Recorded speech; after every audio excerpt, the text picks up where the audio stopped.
तो साथियों, आज खूब अपन हंसेंगे मुस्कुराएंगे और शुरुआत जिसकी हो ही चुकी है। शर्मा जी फर्स्ट आए उसमें चित्र लेखन में। सर, ये बात भाभी जी को पता है?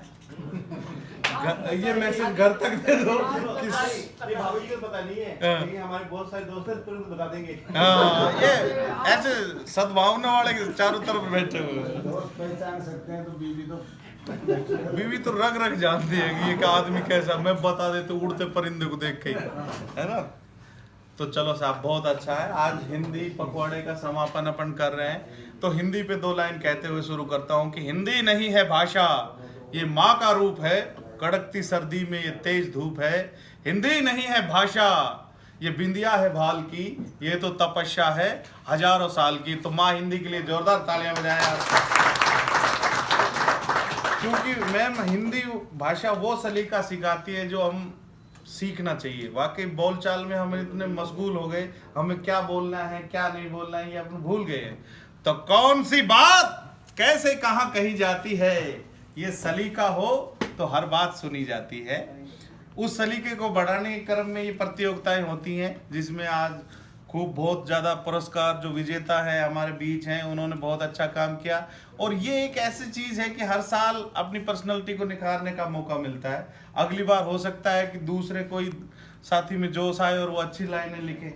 तो हम गुप्ता जी, भजन लाल जी और वो उनके कई साथियों के नाम मैं नहीं भी जानता हूँ, तो वो बुरा नहीं माने। लेकिन आपने लिखने की कोशिश की, तो कोशिश करने वालों की हार नहीं होती और मेहनत कभी बेकार नहीं होती।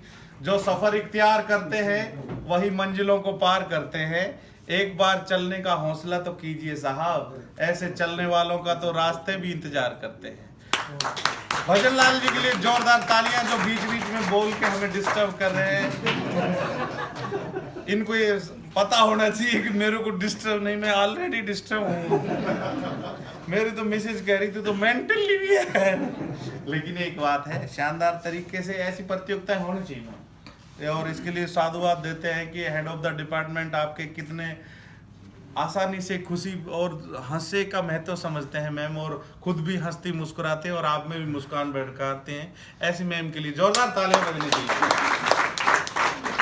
नहीं तो वरना तो मैम ऐसे हो गए, मनुष्य लोग होते हैं, बिल्कुल ऐसे होते हैं कि वो शीशे में देखते हैं तो ऐसे देखेंगे कि आज मैं तेरे से बात नहीं करूंगा। पड़ोसी तो बहुत अलग दूर की बात है, क्योंकि हमारी बोलचाल बंद हो गई। हमारे फेसबुक पे 5000 मित्र हो गए, लेकिन घर में बोलचाल बंद है 2 जनों की। बहुत बुरा हाल है, आदमी अपनी बात कहना ही नहीं चाहता। कि जिल सामने देखो आप, हर आदमी अपने अंदर ही है। देखो सारे दिन मोबाइल पे लगे रहते हैं मैम बच्चे। हिंदी का लेखन तो बिल्कुल ही भूलते जा रहे हैं। मेरे बच्चों को मैं कहूँगा, अरे हिंदी बस हिंदी मत बोलो, इंग्लिश में बात करो। कुछ भी 37 पूछ लो आप किसी बच्चे से, बता देता हूँ। बच्चों को हिंदी के प्रति आप इस समय ये जो काम किया है बहुत बड़ा काम है। और माँ हिंदी वाकई वो वैरायटी डालती है जो इंग्लिश में नहीं डाल सकती। तो हमें हिंदी की इस महत्व को समझते हुए आज हमने ये प्रयास किया।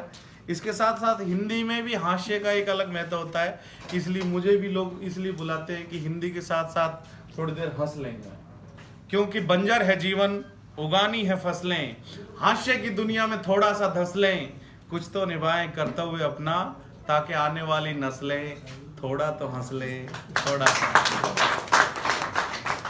आजकल माहौल में ऐसा होगा, किसी के पास जाओ तो हंसता ही नहीं हो, कि जिसके पास जाते हैं मुस्कुराने हम, वही छेड़ बैठता है दास्ताने गम। और ये दास्ताने गम इतनी लंबी है जिसके जिम्मेदार कुछ आप कुछ हम भी। क्योंकि बोलचाल बंद करेंगे तो कुछ भी नहीं होगा साहब। आपस में बोलचाल संवाद जरूरी जारी रखना चाहिए। देखो वरना तो एक मैं लाइन कहना चाहता हूँ कि तिरंगे के लिए 2 लाइन कहना चाहता हूँ कि अपन जब शहीद हो जाता है कोई घर में, तो उसके प्रति जो संवेदनाएं होती हैं वो इंग्लिश में या किसी भाषा में इतने जोर से नहीं हो सकती जितना हिंदी माँ जो संप्रेषण करती है। उसके लिए 2 लाइन कहता हूँ कि लहराएगा तिरंगा ही अब आसमान में, भारत का नाम होगा हर जबान में, ले लेंगे जान उसकी या खेलेंगे जान पर, कोई आंख तो उठाए हिंदुस्तान पर, और मादरे वतन के लिए जो हो गया शहीद, हिंदुस्तान को नाज है उस नौजवान पर। तो देश की रक्षा के लिए जब जवान शहीद हो जाता है तो हमें भी माँ हिंदी अपनी माँ है और देश की भाषा है, उसकी रक्षा करनी चाहिए। वो कर रहे हैं हम, लेकिन अपने इतने सीरियस भी नहीं होने चाहिए कि बिल्कुल ऐसे ही हो जाए। अपन तो ऐसे माहौल में रह रहे हैं मैम कि हम दो हमारे दो माँ बाप को बाहर फेंक दो। माहौल तो घर में देखो क्या हो गया कि हम दो हमारे दो माँ बाप को बाहर फेंक दो। पर जब जब ये फार्मूला दोहराया जाएगा तो 4 का योग ही आएगा और माँ बाप को फेंकने वाले एक दिन तेरा भी नंबर आएगा, तेरा भी नंबर।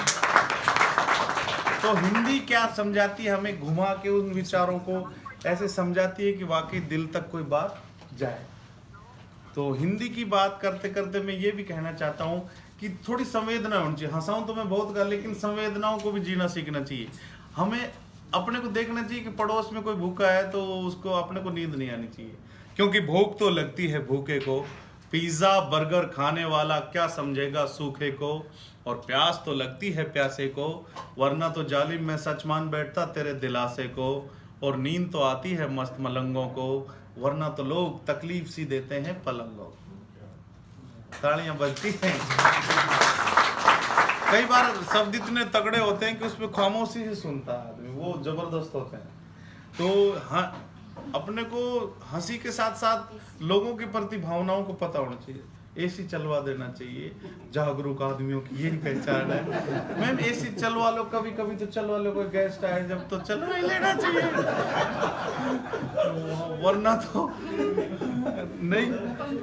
पंखे भी बंद, पंखे चला लो ना, वो पंखा चला लो, वो वाला चला लो, दोनों पंखे, वो पीछे वाला चला दो। हाँ, इसको भी चला लो, कुछ नहीं होगा, कोई नहीं। अब ठीक है, जो काम करना था वो हो गया अपना, इसको बंद कर ले चाहिए, है ना। ये बना रहे हैं आराम से। अब तेरे तक थोड़ी